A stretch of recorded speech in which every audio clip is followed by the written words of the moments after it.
I'm writing this because of the shocking way I found out about my wife's years of cheating behind my back. There are two parts to this story.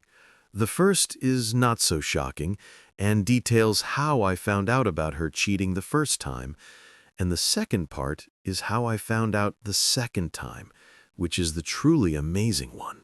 It all started when I was living in South Korea teaching English. I met my wife there, Korean woman, and the relationship started off good. We had our fights, but loved each other, or so I thought. After a few years of marriage, we decided to move to the USA. I was tired of teaching English as a profession, and she wanted to be a nurse in the US. She was an emergency room nurse in Korea. Her English was okay, but she wanted to try to learn it fluently. So before we immigrated, she started studying English and going to an English academy where she would spend long hours. After a while of her studying there, before we moved back to the US, I started seeing some changes in her.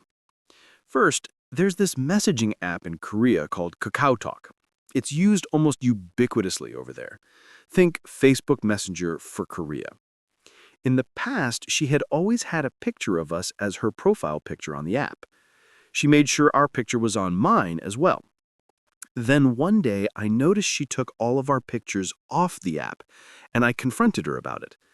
I forget what excuse she made, but when I asked her to put our picture back up there, she absolutely would not.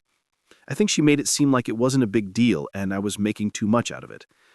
I knew something had changed, and I noticed her attitude toward me was more confrontational and demeaning during this time. I still didn't suspect cheating, however. I should have, but she had always said she loved me so much and would never cheat on me. I guess I believed her. There were a few nights she didn't come home. Each time, of course, she made a believable excuse. On the night I found out, she had said she would stay the night with her sister because she had to take her sister and her husband to the airport early the next morning. This was probably the third or fourth time I had to stay at the apartment by myself.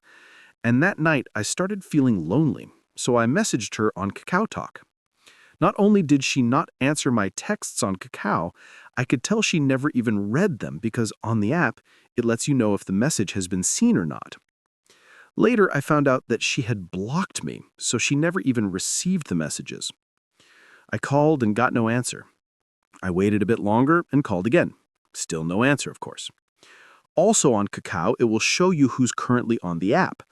I saw that her sister, who she said she would stay with, was on the app.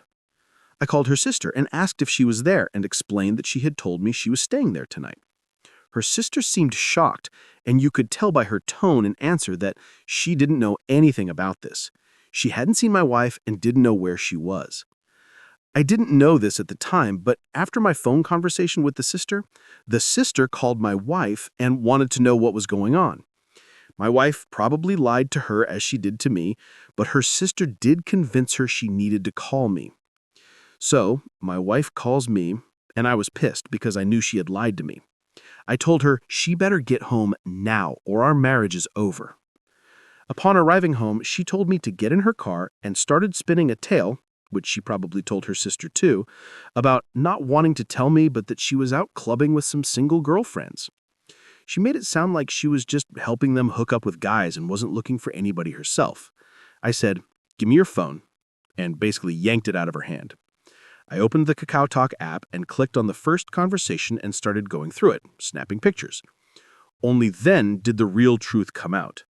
The messages I had been taking pictures of were from a teacher at the English academy she had been attending. I only had a few pictures before she took the phone back, crying, asking me to please stop because she didn't want to hurt me more. But the pictures I did have definitely told the story. They had a sexual relationship, and he is who she was with that night. So she confessed about having liked him and having an affair with him. I was pretty devastated. We were literally a month away from going to the US together. Her green card had already been approved. And I really didn't have anyone over there for support. You see, in Korea, English teaching is usually temporary. The academies give native English speakers one-year contracts, and most people go back to their home countries after 1 or 2 years. By the time I had been married for 3 years and didn't really get out much, Most of the friends I had were long gone by then. She begged me to forgive me and said it was sorry and it would never happen again. You know the drill. At first, I said, "No way, I'm going back alone." But I was completely distraught. It's like my whole world had crashed. After a while, I just couldn't bear the thought of that 18-hour plane ride alone. I was truly a mess. So I decided to give her a second chance. We stayed together and came back to the U.S. The first year back was pretty rough. Trying to get a job outside of teaching with a resume limited to time teaching in Korea was not easy. I ended up surviving, mostly doing DoorDash and some part-time work. Then we were forced to move in with my parents due to financial constraints. There, I got a job at a really good company that I had worked at for a year before I went to Korea. If I was smart, we would have stayed with my parents for a while at the outset and got a job there. Anyway, after working there a year, my wife got a job there too. Now, both making a good income, we moved into our own apartment. Things seemed to be going well. However, we still had occasional fights, and sometimes it seemed like she was deliberately pushing me away.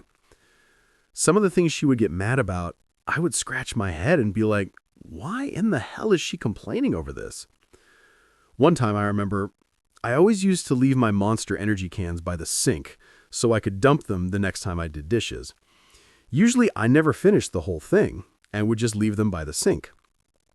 She never, that I remember, said anything before about not wanting me to do that. But one day she just got angry and said in an angry tone something to the effect, "Why do you leave those there? I told you not to do that. Dump them in the sink right now, or next time I will pour them all over your pillow." When she got angry, she was very demeaning towards me and said some nasty things.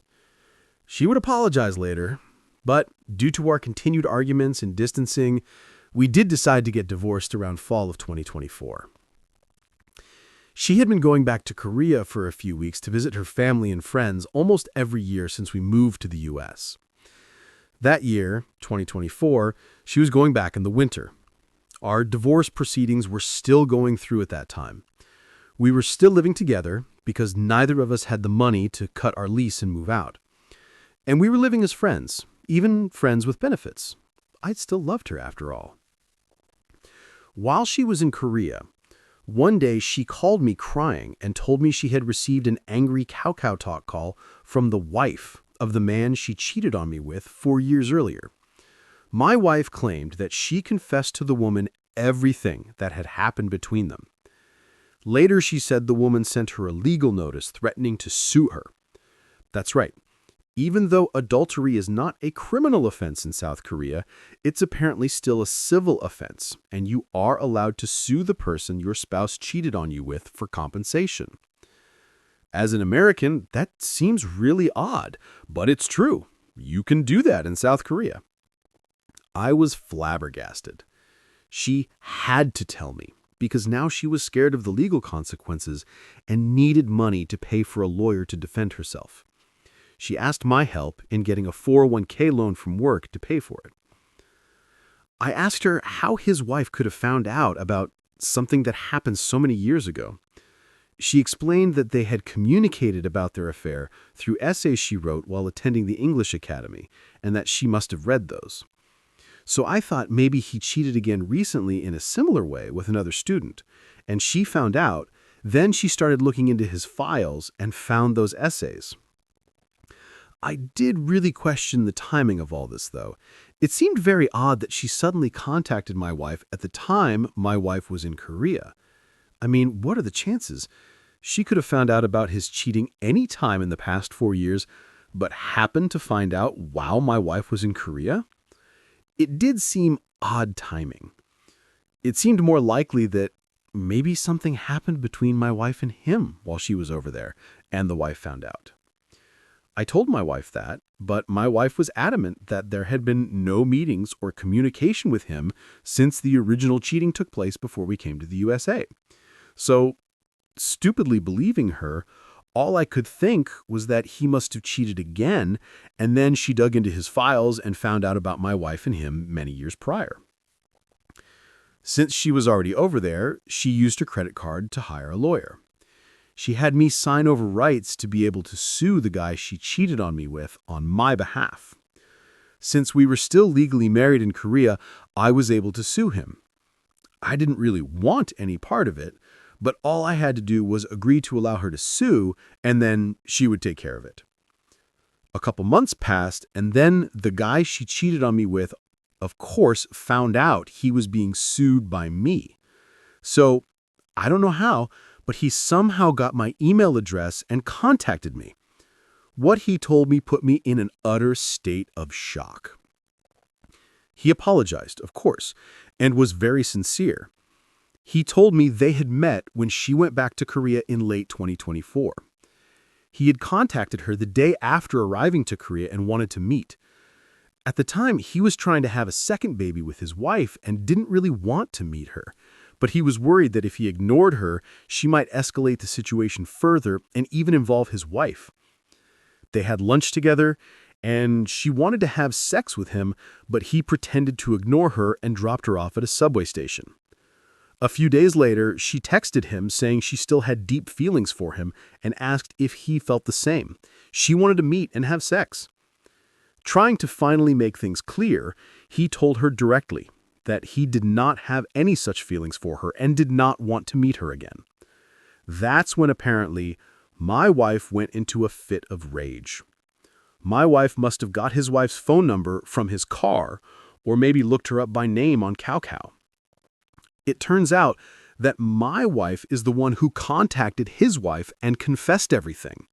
I know because I asked the man for proof.